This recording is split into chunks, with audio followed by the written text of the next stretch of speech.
First of all, it's clear that the brain affects what we're conscious of. I mean, that I have no problem with whatsoever. I mean, tweak the brain, you tweak what you experience. And, what's coming in through my eyes is processed by the brain, and I see this tree out my window. So the brain clearly affects what we experience. And then people confuse that with the question of, does the brain create consciousness? Because so the brain conditions consciousness, and people assume therefore the brain is creating consciousness. But I think that's where we go wrong. I don't think the brain is creating consciousness. I think consciousness is always there. It's there in all life. It's not saying the brain does. It's part of life. So that's why I think so much of the science of consciousness is trying to explain how the brain creates consciousness, and they're getting nowhere, absolutely nowhere.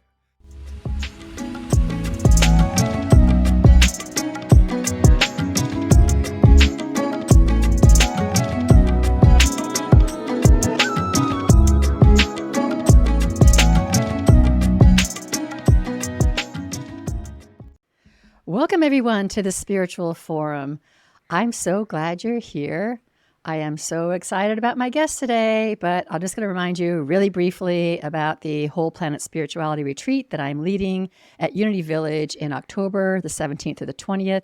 And it is about creating a world that works for all. And if we want to create a world that works for all, just imagine what that would be.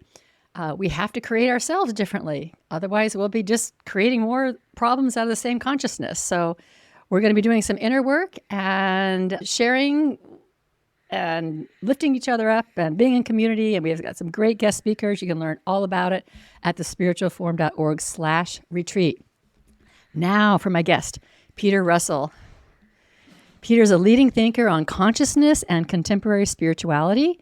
He studied theoretical physics, experimental psychology, and computer science at the University of Cambridge, and meditation and Eastern philosophy in India. His mission is to distill the essential wisdom on human consciousness found in the world's various spiritual traditions and to disseminate their teachings on self-liberation in contemporary and in compelling ways. He's a best-selling author of 12 books, including From Science to God, A Physicist's Journey into the Mystery of Consciousness. And that's what we're going to be focusing our conversation on today. Welcome, Peter. Thank you. Lovely to be with you. Looking forward to this. I am so excited. This is one of my favorite conversations. We're going to be talking about the mysteries of the universe. We're going to talk about consciousness and God and reality and the speed of light and all sorts of fun things like that. The intersection of religion and science. Oh, I'm so excited. I really loved your book. I appreciate you sending it to me. And I think it's a really useful book to really find that intersection and to get a sense of your own evolution. So I'm wondering if you could share a little bit before we start about your own evolution in consciousness, about your own spiritual journey to come to this place to be writing this book in particular, as well as all the other interesting books you write on consciousness. Yes. Well, I grew up in regular village in England, and I had no interest in spirituality. I mean, we went to church about once a month because everybody did, and that was the way it was. And like once a month was seemed to be good enough for our sins. And about age 13, when I went through the process of confirmation, I realized the Nicene Creed was something I was meant to believe. It was a creed, and I thought, I can't believe that stuff. I thought it was just something you chanted. And so I stepped out and haven't been to church since, except for, weddings and funerals.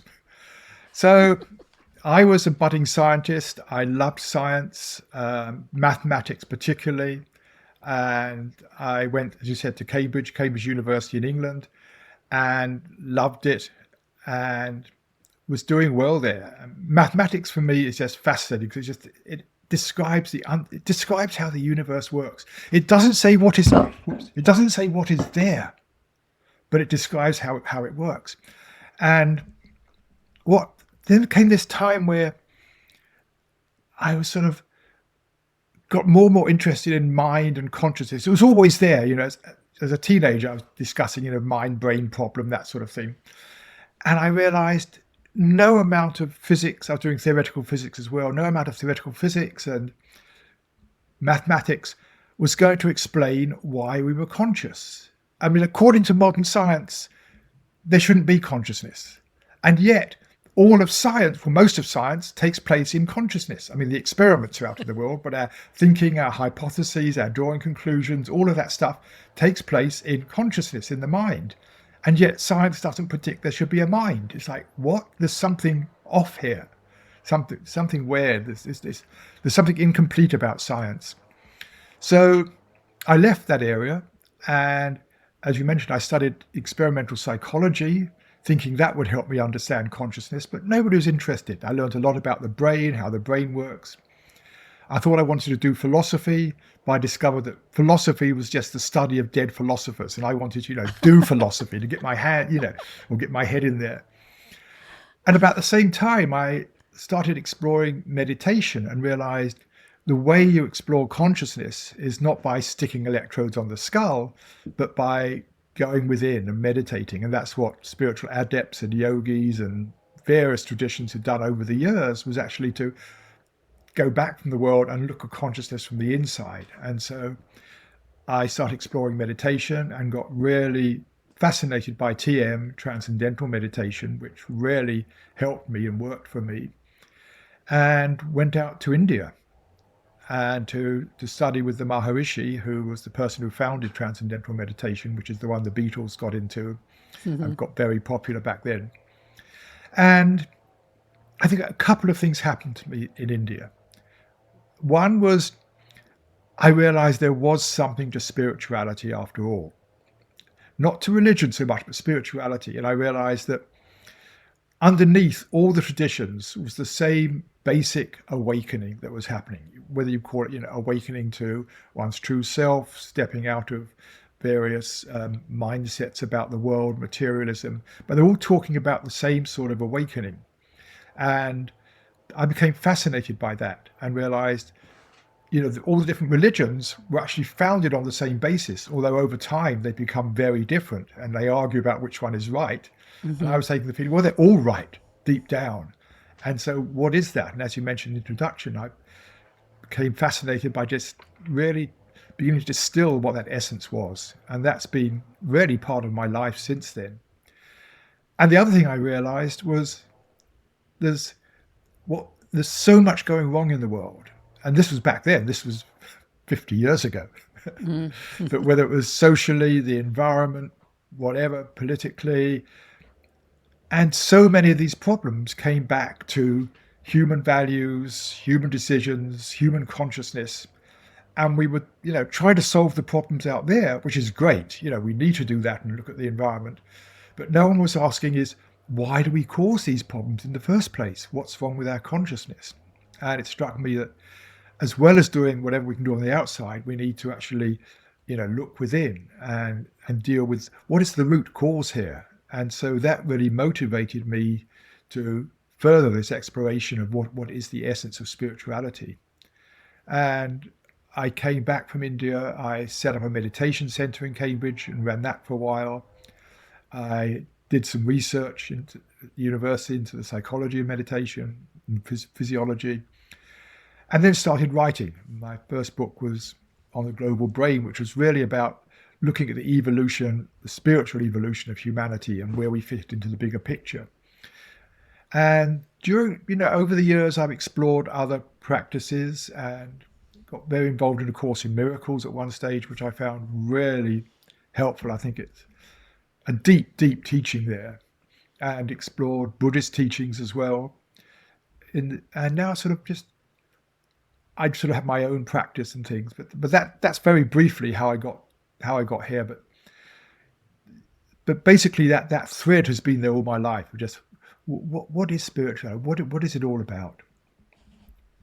I think it's interesting that you mention a thread. I do think that people who are consciously on the spiritual path or aware of it can kind of see there has been this thread throughout their life. Even like for myself, I went through a whole agnostic atheist time. But even during that time, that thread was still there. I can look back and kind of see that. Sorry, I dropped my papers. Math. I want to talk about math a little bit. Okay. I too fell in love with math. It's so beautiful. It is. It is. It's so beautiful. I think outside of the natural world, math was probably my first love when it came to anything that I had before me and what school was, because it's so reliable. It's so perfect. It always is what it is. And I Yeah. always kind of say, math is like God, or God is like math. It's always there. 2 plus 2 always equals 4, and you get Yeah. more complicated math, but it doesn't really change. Right. It's beautiful. And I It is say, beautiful. God must have been or must be a mathematician. Exactly. And people, aside there for listeners, people think math is arithmetic. People go through school and think math is like 2 plus 2 equals 4, and Right. your 7 times table. And if Right. it's really complex, you get into algebra, which people freak out about. But that's just the beginning. That's For just the sure. beginning. And when Yeah. you start getting deeply into it, quantum theory is all math. Yes. Theory of relativity, which I was fascinated by, it's all math. It's explore, and when you explore the math, it explains how everything works. It's fascinating. It is fascinating. It's so fascinating. It is unfortunate that so many people get turned off of math, and Yeah. and it does get a little hard the further you get along, but it really depends, I think, upon your teacher. Yes, it does. The more, when I started getting into abstract group theory, it's like, what? There was no relationship whatsoever to the world. At least, theory of relativity seems to relate to this world in some weird way. Right. But the abstract stuff is like, whoa. I took some math class. This is an aside. I don't know, it's Fourier series. I can't remember, but it was my junior year, I think. Maybe it was my sophomore year of college. And I was like, whoa, okay, I got to take this class pass fail. It's the first time I ever had to take something pass fail, because it was like so crazy. But it is like, it defines what is kind of difficult to define or indefinable. And to me, that's enough evidence that God exists. To me, that's enough. Yeah. Okay, so let's talk about consciousness. I know my background was in engineering, but I ended up as a minister, and I always tell people I'm in the consciousness business. That's my business, is consciousness. So I love the intersection of science and consciousness. Let's first talk a little bit about science, and why do people have such a hard time seeing that science and religion, to me, they intersect. To me, they are kind of the same thing. And it always baffles me that the scientists are rejecting religion, and often the religious people are rejecting science when we're looking at the same thing. Yes. But we're looking at it from 2 different perspectives. That's the thing. We're looking at the same reality, and science looks at the reality out there, which they assume is out there. And so they're studying the physical world. And when you look at the physical world, all you see is physical things. You don't actually see consciousness there. You see animals and you assume they're conscious. So science doesn't really study consciousness. It's not in its purvey. It's not part of science. It may study the brain, but it's not actually studying consciousness. Whereas the inner traditions are studying consciousness directly. As I said earlier, it's like they're looking at consciousness. And it's the same world, but looked at from 2 different perspectives, one from the outside, the other from the inside. And people think they're looking at the same world. And that's where the problems come, because, science says, well, we look out there, we can't see that everything's conscious. That's rubbish. And, people go inside and think, oh, science doesn't understand this. Science is wrong. Because they think they're looking at the same thing. When we realize we're looking at the same world from 2 completely different perspectives, then for me, they begin to fit together. That's so interesting, because I really think that's the source of a lot of what we see in the world now. That we're looking at the same thing with different perspectives, and that's the source of all division. It is, yes. Yeah, very, very interesting. So that's the other thing is science. Science assumes that the mind or the brain is creating consciousness. Whatever consciousness is, it comes out of this physical thing we call the brain, which is a kind of a strange concept. Do you want to talk a little bit about that? Oh, I could talk about that for a long time. Yeah, very briefly. It's like, first of all, it's clear that the brain affects what we're conscious of. That I have no problem with whatsoever. I mean, tweak the brain, you tweak what you experience. And, what's coming in through my eyes is processed by the brain, and I see this tree out my window. So the brain clearly affects what we experience. And then people confuse that with the question of, does the brain create consciousness? Because so the brain conditions consciousness, and people assume therefore the brain is creating consciousness. But I think that's where we go wrong. I don't think the brain is creating consciousness. I think consciousness is always there. It's there in all life. It's not saying the brain does. It's part of life. So that's why I think so much of the science of consciousness is trying to explain how the brain creates consciousness, and they're getting nowhere, absolutely nowhere. But there's a shift happening amongst the sort of the more philosophically minded scientists and other psychologists. They're coming round to the view, which goes by the label of panpsychism, which literally from the Greek means everything has mind. And that view is consciousness is part of the cosmos. It's a fundamental part of the cosmos. And as beings evolve, as their nervous systems evolve, so what appears in consciousness gets more and more complex. And so now, as human beings, we not only experience this wonderful world as most animals do, we can also think to ourselves and introspect and look at our own consciousness. So that's been added. So we probably have, I would dare to say, in terms of thinking, etc., and imagination, we probably have the richest consciousness on the planet. But consciousness is always been there. That's my view. And I say that's the view many people are beginning to come around to. That's the trend. It's small, but it's growing. Yeah, like consciousness is like always there, like the alpha and omega, like always, Yeah. always present. How do you define consciousness? Right. Yes, this is really important. It's just the fact that we are aware. So one thing we cannot deny is that we are aware. We are conscious. I am aware of this. The problem is we use the word consciousness, which is a noun. When you add NESS to a word, you're taking an adjective and you're turning it into a noun in order to talk about it. But it doesn't mean to say the noun exists. So, we can talk about happiness. Happiness is a word we use to talk about the experience of being happy. Now, the experience of being happy exists. Happiness doesn't exist. It's just a general abstract noun. And the same thing with consciousness. And this is where science goes wrong, because it thinks consciousness is something it's going to study and explore and explain. But it's not a thing. It's this thing. It's just what we all know is that we are aware. So NESS means the state or quality of. That's what it means. Okay. You look up in dictionary, NESS means the state or quality of, the state or quality of being happy. And it's the state or quality of being conscious, of being aware.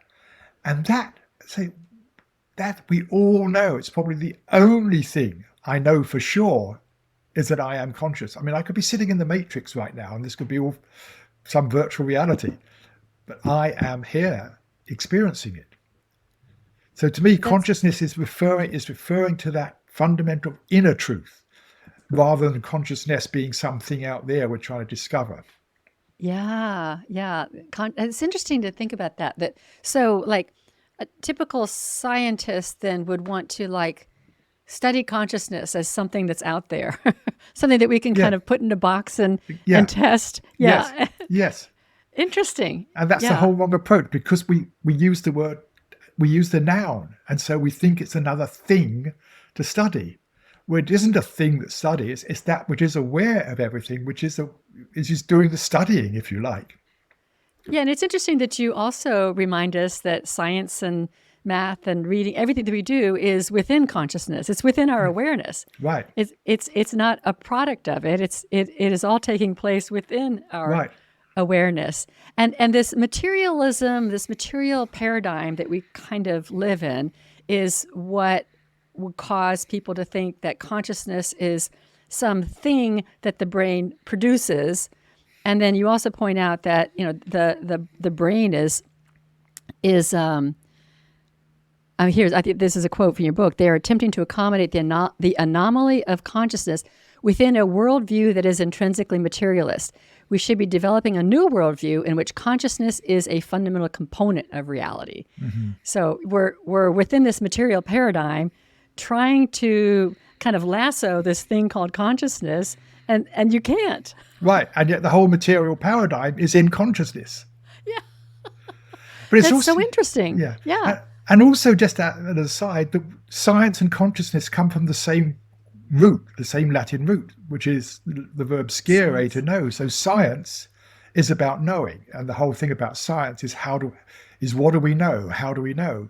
Consciousness is scire is consciousness. It's come from the same root. It means with knowing. With knowing. With yeah. knowing. So they're both talking about knowing, but one is what is known. Science is about what is known, and consciousness is what do we know with. Yeah. Okay. So let's talk about how we move from consciousness and science to spirituality and God and the presence of God, whatever God is. It's interesting. In your book, I wrote, God is this, I am this. I kept seeing it in the science talk. I kept seeing it when you were talking about light. Yeah. And so perhaps we should talk about light. Oh, actually, perhaps what we should do is talk about how we think we are seeing the physical reality, but we're really not. I thought Yes. that was really interesting. I think That it's kind of woke me up a little bit. Yes, this is, I think, a really good starting point for delving into these other questions. Yes, I mean, right now I'm looking out my window at the hills and the tree and things. What is happening is, light is coming in from the tree. Green, it isn't even green, there's light of a certain frequency coming in through my eye, which travels down nerve fibers, but it isn't green light, it isn't green fibers, it isn't green electrons. The green only appears in the brain or in the mind. The brain puts all this information together and it says this light is a certain frequency, so it says, so to speak, and it creates in consciousness my experience of green. But the greenness is only in consciousness. Out there, all that science can say is there's light of a certain frequency. And even that is a concept. We don't know what frequency is. And that applies to everything. The sounds I'm hearing, there's vibrations in the air, which my brain puts together as the sound of, your voice or what I'm hearing.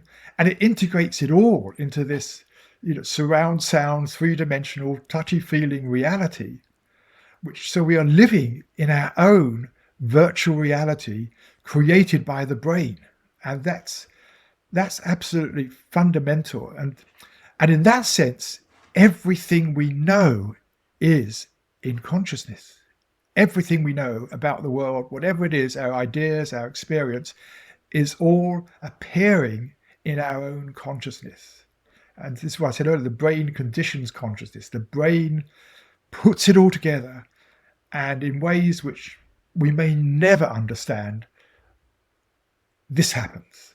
There is this amazing experience. But we make the mistake of thinking, I am seeing the world directly. We are not seeing the world directly. We are looking at the virtual reality created in our mind, which has a good correspondence to the world out there. That's why we mistake it, because I can go out there and touch the leaf and feel it, and the leaf is there, but the leaf isn't what we think it is. Yeah, that is a little mind-boggling. It really is. It's like I behold the beauty of my world every morning. I live on beautiful property, and I just love the birds and the trees and feeling the wind against my face and everything. And to come to the realization that this is happening in my consciousness, or I am able to experience it in my consciousness, as opposed to is experiencing directly. Right. Am I getting that right? Because Yes. It's not saying it doesn't exist. It's just saying that what I am perceiving is my brain's way of delivering sights and sounds and everything to myself. whatever that is. Absolutely. And it does a phenomenal job. It does. It's Very done fast. It's very fast, incredibly detailed, and three-dimensional, and it's real. I mean, in a sense, this is reality. This is Yeah. reality, is this experience. And this is what we know. And then what science does is take this experience and say, okay, so what's actually happening out there? Oh, so when I see green, what's actually happening is there's a frequency of light which is transmitted by photons, whatever they are. So science is taking this experience and then trying to work out what is going on out there, and does a wonderful job at it. As it works out what's going on out there, we can learn how to use it, control it, whatever. It's almost like making a map, like creating a map. Absolutely. Absolutely. It is. It's creating a three-dimensional, touchy-feeling map of the world. Absolutely. Yes. And then we also forget that our perception, we have a certain visible spectrum and a certain auditory spectrum, but other beings, other creatures, other, insects and animals and whatnot, they have other spectrums. Yes. And so we are fooled into thinking that our experience of the outer reality is the outer reality. Right. Right. We just in have this. itself. We have this little tiny slice Yeah. of reality. Yes. I mean, dolphins, bats, they see in sound more than vision. So we can't imagine what that's like. Although maybe deaf people who've learnt to echolocate can. But so they're hearing the world in the way that we see it, and so they're creating a three-dimensional map of the world through sound. Other creatures detect heat, like snakes will detect heat, and they see the world through heat, and so many different ways of experiencing the world. And we just take, this is the way it is. No, this is the way, through our little view of the world, our little slot. This is the reality the brain creates. Yes, this is the reality the brain creates. This is the reality my brain creates. Yeah. And reality is so much bigger, as consciousness is so much bigger than just my own perception Yes. or my own little piece of it. Yeah. Yeah. Okay. I'm looking at some of my notes. Ultimately, there are as many different ways of perceiving the world as there are species of life in the universe. Yeah. And I just think that's wonderfully mind-boggling too. I've always reminded, back when I had a church and I spoke from the pulpit, I always used to say that too.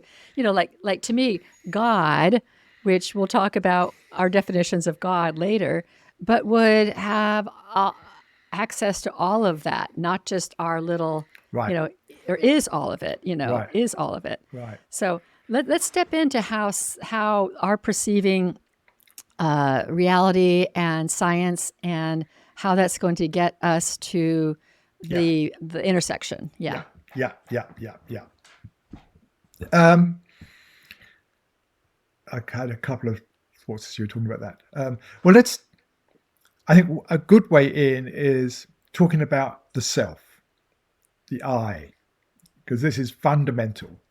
Because, when I say, I am conscious, there's always this sense of I that is experiencing the world. And if you ask most people, who are you?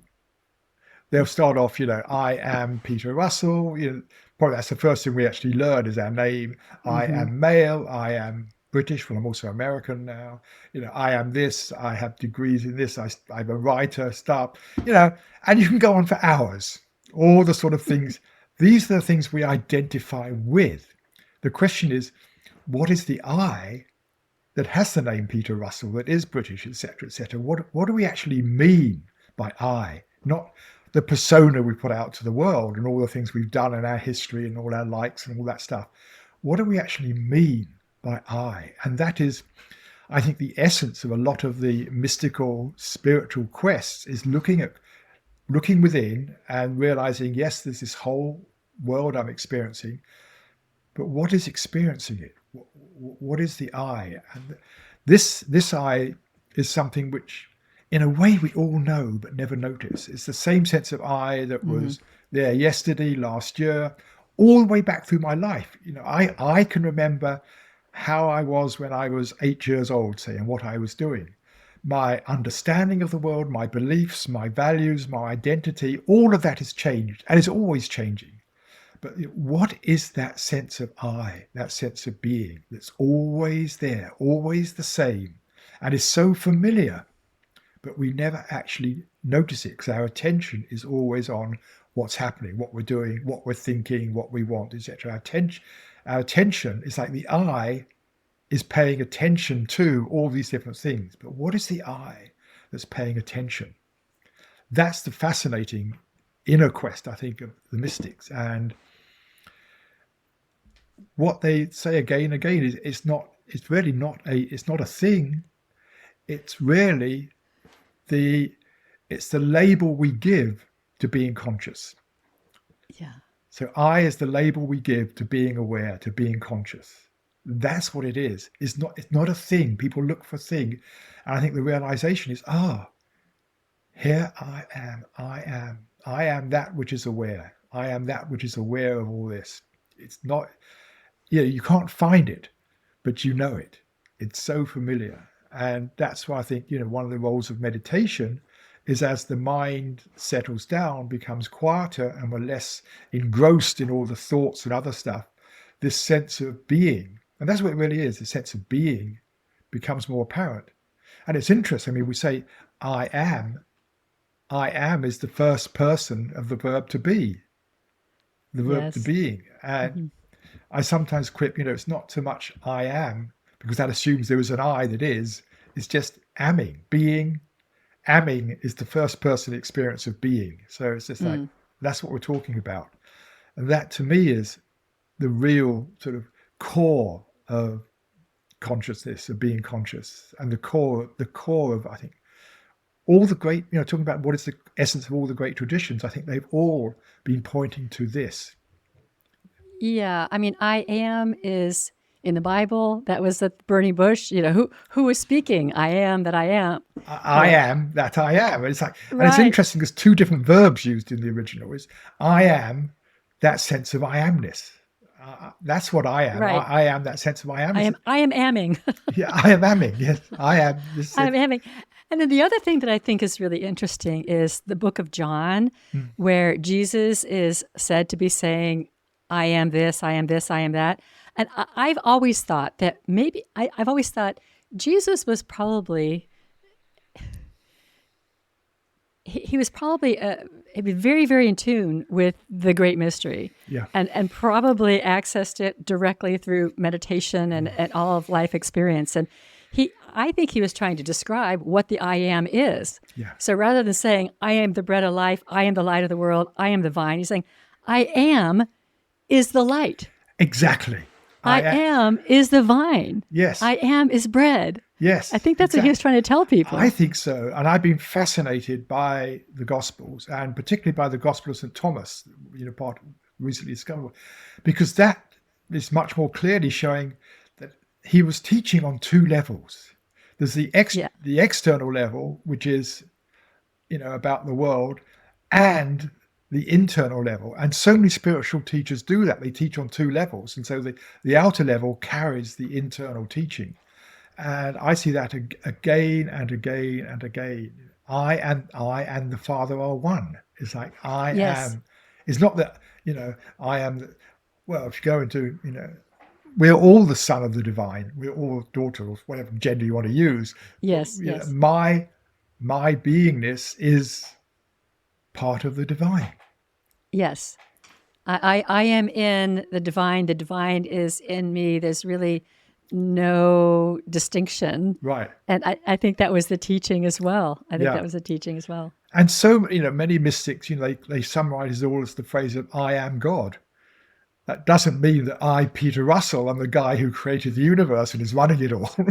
Right. People think, I am God, that's blasphemy. We're going to burn you at the stake. That's blasphemy to say I am God. No, it's saying, hey, I am recognizing that my innermost essence is the essence of the universe, of everything. It's the same innermost essence as you, as all beings.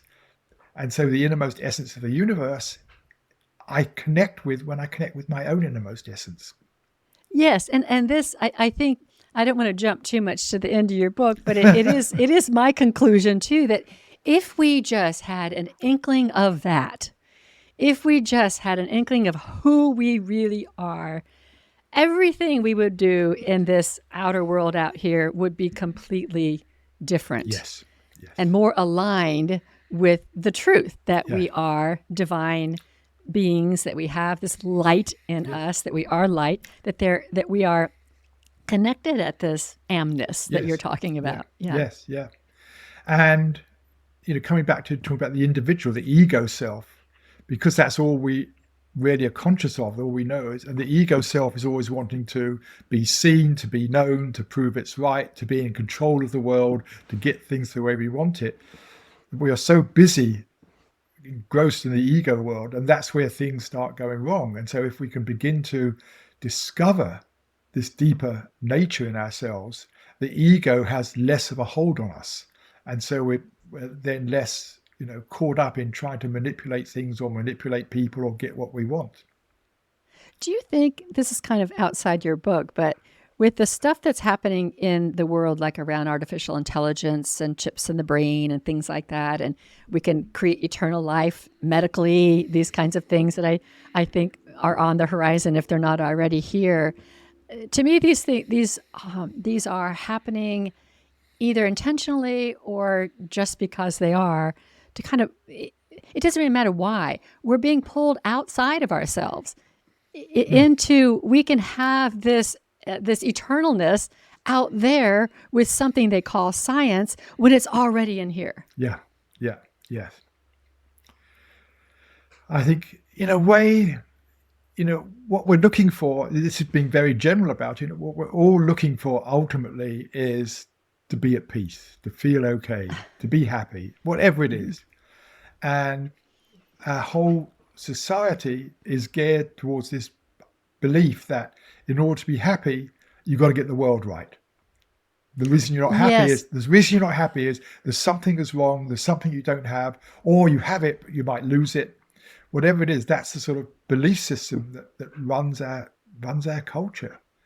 And that's, as I say, that's where we get caught up. And that's the basic mistake. And if we could gradually let go of that belief system by tasting, I think we can taste it bit by bit. I mean, some people have these marvelous awakenings. They seem to happen at rail stations. People waiting on a plane. I know several people waiting for a train. I had one myself. The thing about waiting for a train that is conducive to having a spiritual awakening. That's so funny. But you have that. It's like, oh my! It's like, oh, everything drops away. That's few people, but most of us, it's gradual. It's gradual. I mean, for me, it's been, I'm sitting in meditation, particularly on retreats where I'm in a deep state of meditation. It's like, now I understand what the great masters were talking about. And a couple of years later, it's like, oh, now I get it. And there's a deepening that happens. We just get closer and closer and closer to our true nature. Mm-hmm. Mm-hmm. So even what I'm saying is even little tastes are taking us in the right direction. Yeah, I think so. A little taste, at least it stays in your memory of that experience, and you really are changed. You're really changed from there. You can't really forget that. You can try to gloss over it and get distracted. But I had that moment. Of clarity. Yeah. Okay, I do want to talk about light though, because I loved all your chapters on light and the speed of light, and I don't think a lot of people understand this, but there's at one point where I wrote light equals God. Because let me see if I think I dropped your book. I'm having problems keeping everything with me. But because it's this unknowable.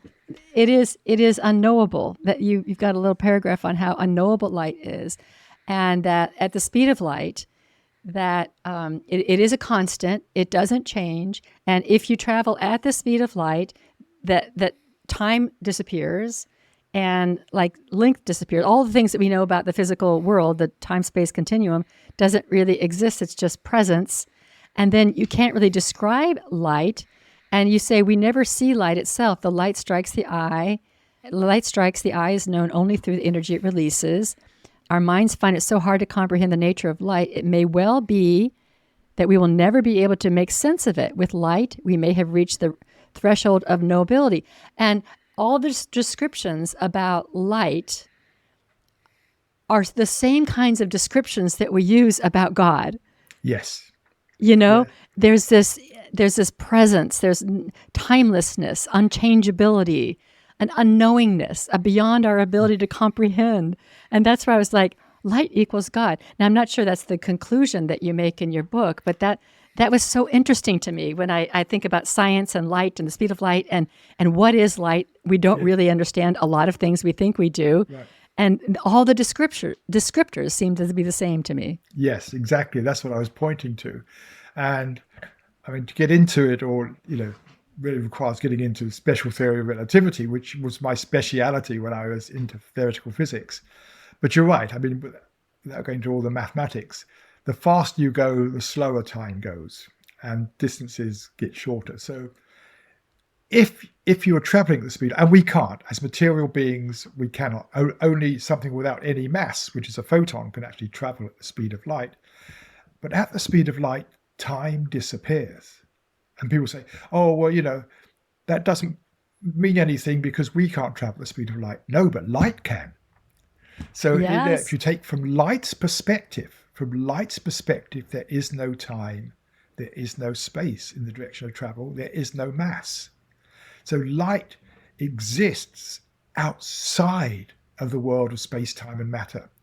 And we try to fit it into the world of space, time, and matter. And then we say, well, is it a photon because we have particles in this world? Is it a wave because we have waves in this world? No, it isn't. That's just our attempt to fit something outside of the world of space, time, and matter into our materialistic mindset. And there's close analogies here with just talking about pure consciousness, that sense of being. When we're deep in meditation, it becomes a timeless experience. There is no time. We're just in that present moment. Time dissolves. There's a sense of spaciousness, but there's no distance. We're just in that space. And so I started seeing there's very close parallels between what we know of the nature of light in the physical world and what we know about the light of consciousness. And it's interesting we use the word the light of consciousness. I had an insight. The lights, we say the lights went out, you go unconscious, but, or I was illumined. We use the metaphor of light so Yes. much about consciousness. That's the metaphor. We see the light. I am enlightened. Yes. It's there. And it's something, it's like, okay, so whatever, is the outside reality, there's my inside reality, what is common to both of them is light. And so it wasn't actually saying light is God, but light is like the first manifestation of creation is light. Light Yes. in the material, light in ourselves. So light is what links the inner and outer. That's their common essence. And the inner world goes this way, and the outer world goes that way. But light is the common essence. And yes, I mean, God is light is one of the teachings. God is light. Yeah. And again, biblically, let there be light. Yeah. The first stage of creation.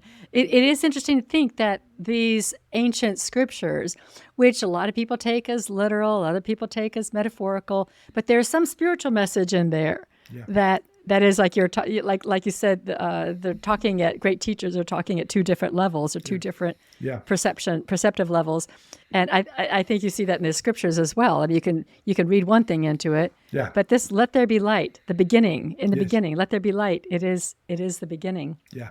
Yes. Illumination. Yeah. Okay.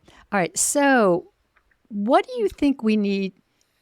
So, do you envision? I guess this is a better way of couching it. Do you envision that we are on the cusp, or we are evolving to a place where we are able to shed the paradigms that confine us to this material way of thinking, and that we enter into some way of being and some way of thinking and experiencing where consciousness becomes something that like science is not looking at as a thing. I mean, I think we need to create like leave the structures we're in and maybe create a new structure in order to really get it all. Do you see that happening? I do see it happening. There's a lot happening. Well, I mean, I think there's this awakening that's happening across the planet, called a spiritual awakening, whatever, awakening to consciousness. I mean, just, we're talking about the 60s earlier. I mean, I was, at university then. When I first got interested in meditation and spirituality, there was hardly anything on it, But, the Cambridge bookstore, huge, one of the second biggest bookstores in England, had a shelf sort of this big on alternative spirituality besides, Christianity and Islam and things.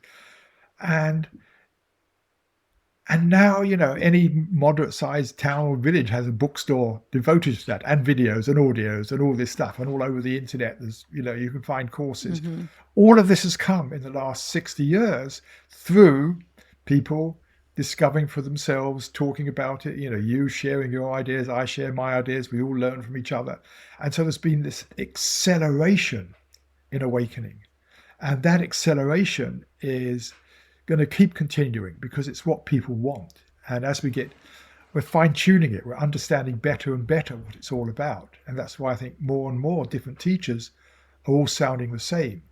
In fact, I was at a talk once and this person stood up in the audience and said, he said, Mr. Russell, he said, what is it you're saying that's different from everybody else? I said, nothing, I hope. Because if I am, I'm wrong. If I'm saying something different, I'm off track. So that's happening, this acceleration of awakening, and that's going to keep continuing because it's what we want. And there's the acceleration in science and technology that's going on at the same time. And in a way, what's happening with technology, we're trying to entertain consciousness. We're trying to take consciousness out more and more. Here's another fascinating way to entertain consciousness. You can virtual reality, you can do this, you can wear these glasses, you can get into AI, you can do this. So these two things are happening in parallel, these two developments. And so I don't know how it's going to turn out, but I see more and more this awakening that's happening is probably the most important thing. And it's what we should be, what we are, facilitating, encouraging. And when you say awakening, what are we awakening from? The material paradigm? We're awakening from the dream, I think. We're awakening from the dream. And by that, I don't mean, there is a sense in which this is a dream. We've talked about the virtual reality. But the dream we are in is much more the egoic dream, that our thinking. If you look at some of it's useful, but a lot of our thinking is about what if this, what is that? Oh, I didn't do so good yesterday, whatever. Oh, that was wonderful. Or I wonder how this is going to go. It's like our minds are filled with this chatter. Mm-hmm. As occasionally it's useful, but this chatter is taking us out into a dream world. I'm imagining what's going to happen. What am I doing? What's going to happen in the rest of this interview? I'm in a dream. And so waking up from the dream is waking up from this world we get sucked into, which I say technology is sucking us in more and more. Waking up from the dream is, here I am. I am awake. I am the one I am that which is experiencing this. I am awake. And just realizing my attention has been caught up in the dream. Mm-hmm. Okay. So I see it that we're awakening from the dream we get sucked into by our society to here, the present moment. Amazing. Here I am with all of this. It's like, wow. But I don't see it because if I'm sucked into this, I don't even notice the tree. I'm sucked into what's going on in my mind.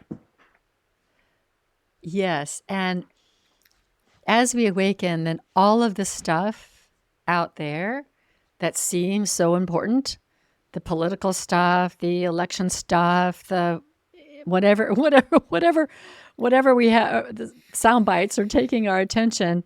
Because I think, like you said earlier, we think we'll be happy when that is fixed. When our person gets in office or when our whatever, we have this, our ego goes to those places. If those people are wrong, and if I could just get my people convincing all those people, all that falls away. Like that's part of the dream. That's all the dream. Yeah. And say it's a dream. It's real and it's important. And what happens in the world depends upon so many things, not just politically, but so many things. So it isn't a dream in the sense of it's, illusion or imaginary. The dream like it doesn't exist, right? Right. The dream is what we get caught in, is how our consciousness gets caught up in all this worry, this fantasy. We're taken out of the present moment it's in our imagination, if you like. We're imagining, in our imagination, we imagine what might happen, what could have happened, what I want to happen. So we are creating a sort of dream, a daydream, if you like. And so Yeah. it's awakening from this daydream, which is fueled by our thinking. And we need, awakening from that. That's why I think we need both sides. And that's why, most teachings recommend, you have periods of quiet in the day, periods of meditation, when you can come back and check in with yourself and just like, I can be here now. I can just be here now, to quote Ram Dass. And then after that, we can come out into the world knowing that and say, yes, and what I want to see happen is this, and this is my passion, and this is what I want to work towards and see happen. So both sides are important, but the inner action or non-action is as important as the outer. They balance Yeah, each other. I'm glad you clarified that, because I think that some people may think that what we're talking about is just meditating, pulling ourselves away from the world, let it do its thing, and find our inner peace and our consciousness. But there is a balance between being aware in a state of ultimate consciousness, and then discerning what is ours to do, and then go do it, Exactly. and then come back. Right, Yeah. exactly. And the more we can sort of wake up from the dream, the better we can decide what is the best course of action for me. Because we're Yes. not caught in all this illusion stuff. It's like, okay, I can see now that what is really the right thing for me to be doing is this. Yeah, the image that came to me when you were talking about the way we get caught up was a net. That image came to me. Like, our consciousness is flowing and kind of infinite, and not even definable, and then this net of the distractions and everything. And so then our consciousness kind of globs onto this, or our Yeah. attention globs onto this. And then we're seeing like the net, Yeah. as opposed to the fullness of reality. And so the act of meditation, you can correct me if I'm wrong, the act of coming back to the self is like clearing that net out. So now I Yeah. can take myself out into a clearer world and act from a place of clarity, versus all of the stuff on the net, which is just kind of the illusion. Yes. Yeah. Yes. Okay. That's what came to me. So yeah, I haven't heard this. I think it's a great analogy. Like, Yeah. almost like seeing through the net until Yeah, what the net right. has caught. It's like, yes, great, and yeah. Right. Okay. Okay. So we are. What? Oh, I know. I wanted to ask you another question. I wanted to ask you about your experience of the Course in Miracles, because you said that had a profound impact on your life. Yes. It might have been a long time ago, but I'm just No, curious. I still dip into it. I think it's basically saying what we've been talking about, but in a different way. And people get put off by its language and various things, or it seems, so difficult to understand. Right from the beginning, this very first teacher, I'm talking about the lessons themselves, which I find the Hmm. valuable bit. It's like saying, we have given the world all the meaning it has. It's like we are the ones that have created in our experience. It's talking about that, talking about how we create our experience and how the meaning we give the world. And then it goes into basically how the ego operates and how the ego creates this, how the ego gets attached to this or that. And it's about seeing through the ego to, this, what I call just our own beingness. It couches it in more Christian terms, but to me, it's just talking about this. It's another great mystical teaching, talking about our own inner nature and how we get caught up in stuff and how to step out of it. Again, just by coming back to recognizing, I am the light of the world. I am Hmm. Hmm. not, I am is the light in which this world appears for me. Yes. Yeah. I was just curious. The Course in Miracles, I went through all of the books many, many, many, many years ago, maybe almost 30 years ago. And it was a time where it really shifted me. It really did get me on my spiritual path. I think I've always been on a spiritual path, but it was a catalyst that turned me inward and turned me into the next phase of my life, which was spirituality. So I'm not saying it's the right thing for everybody, but it was very pivotal for me personally. It sounds Yeah. like for you as Yes, well. yes. It was. Yeah. It really fitted in with where I was going, so it became a really another parallel teaching for me. Yes. Yeah. Yes. Yes. The title of your book is From Science to God. So a journey is implied there. Yes. I think that's, what we've been talking about. I started off as a scientist. It's your journey. Yes, it's my as a scientist with no interest whatsoever in religion, to really coming to a point of view where I really can see I have my own, my own sense of what the divine is, what we've been talking about. So it's like my own journey from being a scientist with no interest in spirituality to realizing, hang on, science is pointing towards the divine. Yes. Yeah. Yeah. It'd be interesting if somebody wrote a book from God to science someday. The other journey, Yeah. the other journey. And I'm an ordained Unity minister, and Unity, we define God not as a being in the sky, but really the essence that is under the animating force under all that is, and Yes. and everything else that we've been talking about. No beginning, no end. There's all sorts of, you really can't define God, but it is immanent and transcendent and everything in between.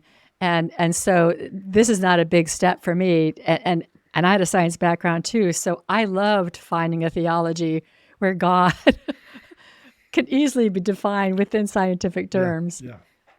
Yeah. So is there anything else that you would like to share, Peter, before we close? I think one thing is we've been talking about, our inner being is recognizing that deep down we are all the same. What we do in life, what we think, what we feel, and yet deep down that sense of beingness that I know is exactly the same as what you know and everybody knows. So in that sense, we're all connected. I don't know you as a person, but I do know you as a being. And that to me is where love and compassion come in, and kindness. I know that, you as a being want the same as what I want as a being, which is to be at peace, whatever. And so how can I interact with you or anyone in such a way that I am causing, they are going to feel at peace from it rather than aggravated or attacked. Yeah. Yeah, and even in your book, you go into all sentient life, having consciousness, and then even beyond that, into the plants and the trees and the rocks and all that is having different, varying degrees of consciousness. Yeah. And I don't think that makes that necessary that we're superior, but that we just recognize that we have a different level of capacity of consciousness and awareness than another being. But it would also call us to be kind to all that is, not just me or you and the humans, but also the animals and the plants and the trees and everything that is. Yes. Yeah. Thank you. Yes. I mean, that's I think near the end of your book. Sorry, I'm going to give away Don't, please. your ending.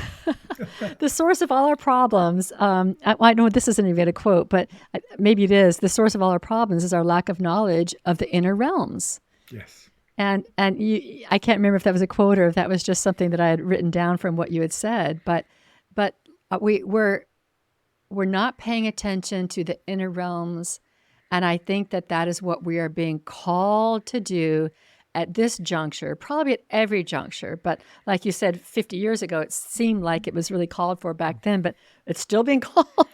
We're still being called for even more, probably, Yes. Yeah. critical time. Yes. That we really pursue the inner realms and not be fooled by, I can pursue the inner realms when everything out there is settled. Yes. That you'd be waiting for a long time. Waiting for a long time. Waiting for a long time. Yeah. Gosh. Well, this is such a fun conversation, Peter. I'm so glad that you came on. I'm glad you sent me your book. This is like my favorite stuff, science and religion and finding the intersection. And I've always felt that we're looking at the same thing. Yeah. and there's no reason to fight over it. Exactly. Exactly. Exactly. Yeah. Yeah. Yeah. Okay, so thank you so much for being on and for sharing yourself so generously. And I hope we have encouraged people to step into their inner realms and focus there, and to become more aware and be part of this big awakening that's happening. Yes. It's pretty exciting. It is. It really is. Yeah. Yeah, I think we chose to be here for it. Yep. I wouldn't have chosen any other incarnation. Yeah. Me too. Okay, thank you everyone for listening. And I now close the Spiritual Forum.